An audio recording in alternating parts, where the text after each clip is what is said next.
वो कालू कौवा तो बहुत बुरा था। वो हमेशा बुरे काम ही करता। कभी किसी पक्षी से भोजन छीन लेता और कभी किसी कमजोर को देखकर मारता। गोरी कौवी उसकी पत्नी थी और उसके बेटे का नाम जग्गू कौवा था। गोरी कौवी तो आजकल घोंसले में ही रहती थी क्योंकि उसने एक अंडा दिया हुआ था और उस अंडे में से बच्चा निकलने ही वाला था। इस कारण गोरी कौवी ज्यादा समय घोंसले में ही गुजारती। गौरी, अब मैं बूढ़ा होता जा रहा हूँ और अब तो जंगल के दूसरे पक्षी मुझसे ज्यादा नहीं डरते। बस मेरा जग्गू बड़ा हो जाए और हमारा जो नया बेटा आने वाला है वो भी आ जाए, फिर हम सब मिलकर उन छोटे पक्षियों को सीधा करेंगे। कालू जी, ये जरूरी नहीं है कि अंडे से बेटा कौवा ही निकले। बेटी कौवी भी तो निकल सकती है। चुप कर जा मनहूस, जैसी तेरी शक्ल काली वैसी ही बातें कर रही हो। कुछ शर्म करो। बूढ़े हो गए हो और अब तो बस कर जाओ। सारी जिंदगी बुरे काम किए, अब ही छोड़ दो। मैं तो जा रहा हूँ, मुझसे नहीं सुन होती तुम्हारी काएं काएं, और हमारे इस अंडे से बेटा ही निकलेगा, तुम देख लेना। ऐसे वो कौवा वहां से चला जाता है। कैसा जालिम बाप है। एक बेटा है फिर भी बेटा ही मांग रहा है। और फिर ऐसे ही 2 दिन गुजर जाते हैं। उस कव्वी का अंडा टूटता है और उसमें से तो एक छोटी सी कव्वी बाहर निकलती है, जिसे देख गोरी कव्वी तो बहुत परेशान हो जाती है। कालू तो आते ही मुझसे लड़ाई शुरू कर देगा। इसमें मेरा क्या दोष? और इतनी सुंदर तो है हमारी बेटी। मम्मा, मम्मा मैं आ गई। मम्मा, आप तो मुझे कुछ दुखी लग रही हो, इसलिए ना कि मैंने आने में देर कर दी। मम्मा, मैं तो 2 दिन से अंडा तोड़ने की ट्राई में थी, परंतु अंडा तो टूट ही नहीं रहा था। कालू कौवा भी सैर सपाटे करके वापस लौट आता है। अब मेरी बेटी के सामने उल्टी सीधी बातें न करना। जो हुआ भगवान की इच्छा। मुझे तो पहले ही पता था, तुम्हारे अंडे से तो बेटी ही निकलेगी। अब लाना भोजन और खिलाना इसे, मुझसे नहीं पेट भर होगा तुम्हारी इस काली शक्ल वाली बेटी का। पापा, मैं कव्वे की बेटी हूँ तो काली ही होंगी ना। मैं कौन सा कबूतर की बेटी हूँ जो लाल और चिट्टी होंगी। सुंदरी, चुप कर जा मेरी बच्ची, चुप कर जा।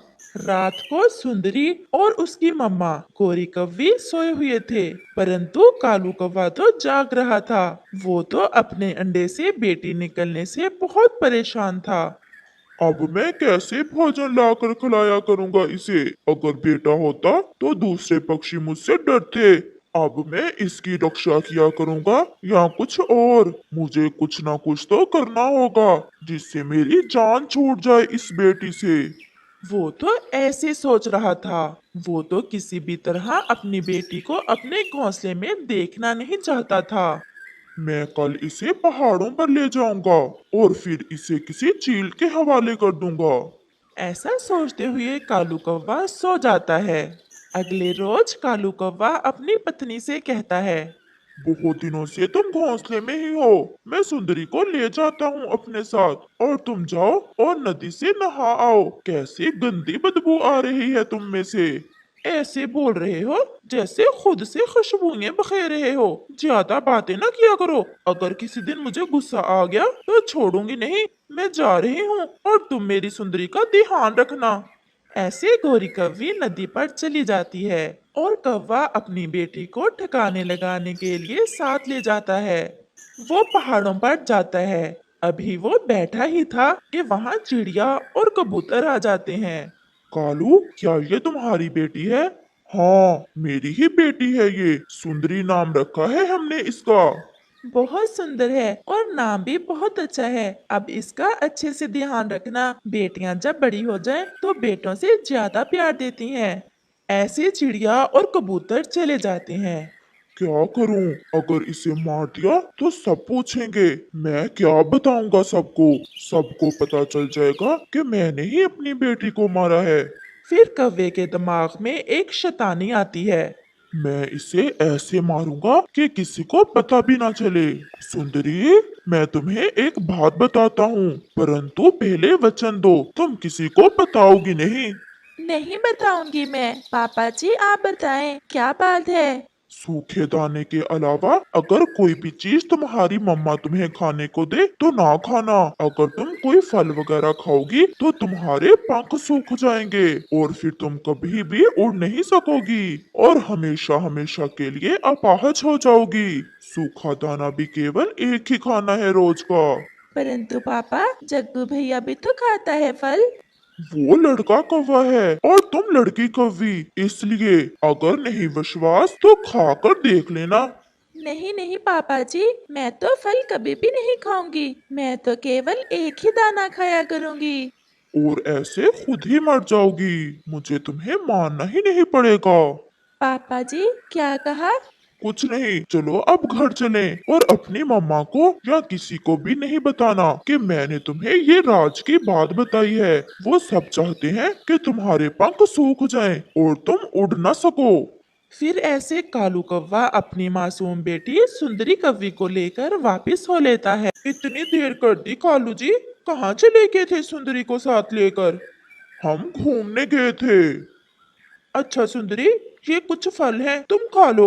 मैंने और तुम्हारे भाई ने तो खा लिए हैं। नहीं मम्मा, मेरा तो फल खाने को दिल नहीं कर रहा।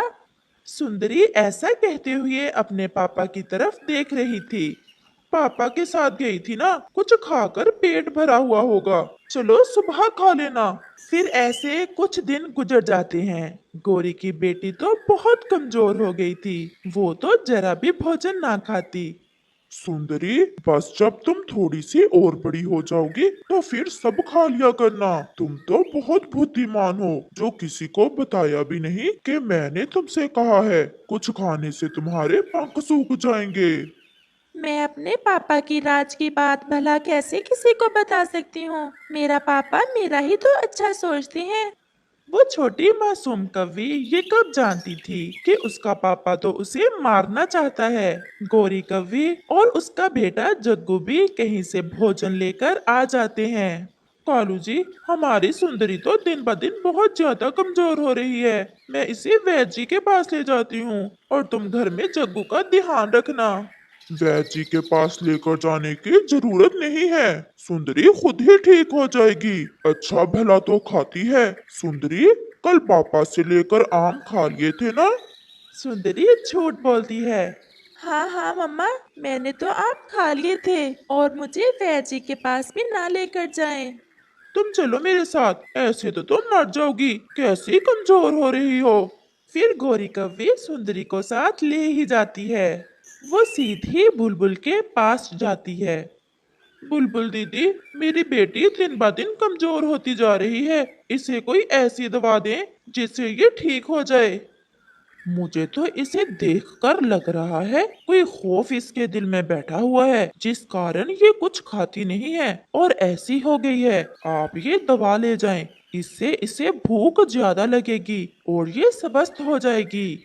मैं सुंदरी की दवा में ये जहरीले पत्ते मिला दूंगा। ऐसे किसी को पता भी नहीं चलेगा और मेरी जान छूट जाएगी उस बेटी से।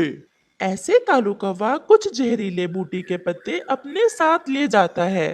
गोरी भी दवा लेकर आ गई थी। कालू जी, मुझे तो पानी पीने जाना है, मैं आकर दवा दूंगी सुंदरी को। बुलबुल दीदी बोल रही है कि इस दवा को खाने से हमारी सुंदरी ठीक हो जाएगी।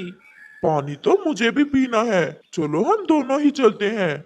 फिर वो दोनों पानी पीने चले जाते हैं। वो जैसे ही जाते हैं, उनका बेटा जग्गू वो जहरीले पत्ते उठाकर खा लेता है और वो तो मर जाता है। भैया, क्या हुआ आपको? भैया, ये क्या खा लिया है आपने? आप बात क्यों नहीं कर रहे?